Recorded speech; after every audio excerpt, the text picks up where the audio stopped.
પંજાબના ચંદીગઢમાં શહીદ થયેલા દાહોદના જવાન પ્રદીપસિંહ બારિયાના મૃતદેહને માદરે વતન લવાયો.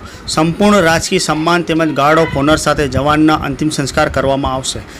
વધુ મળતી માહિતી અનુસાર પંજાબના ચંદીગઢમાં ભારતમાની સેવા કાજે ગયેલા દાહોદ જિલ્લાના દેવગઢ બારિયા તાલુકાના ભૂતપગલા ગામના પ્રદીપસિંહ બારિયા ભારતમાની સેવા દરમિયાન શહીદ થતાં તેમના મૃતદેહને સંપૂર્ણ રાજકીય સન્માન સાથે આજ રોજ માદરે વતન દેવગઢ બારિયાના ભૂતપગલા ગામમાં લાવવામાં આવ્યો હતો, જ્યાં રાજકીય સન્માન તેમજ ગાર્ડ ઓફ ઓનર સાથે પ્રદીપસિંહ બારિયાના અંતિમ સંસ્કાર કરવામાં આવશે.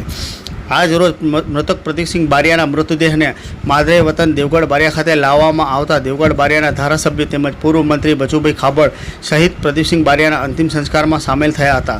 જોકે ભારત માતાની સેવા કાર્ય દરમિયાન શહીદ થયેલા પ્રદીપસિંહ બારિયાના અંતિમ સંસ્કારમાં માનવ મહેરામણ ઉમટ્યું હતું તેમજ ભૂતપગલા ગામ સહિત સમગ્ર પંથક હિબકે ચડ્યું હતું. શહીદ થયેલા પ્રદીપસિંહ બારિયાના મોતના પગલે સમગ્ર પંથકમાં માતમનો માહોલ છવાઈ જવા પામ્યો હતો.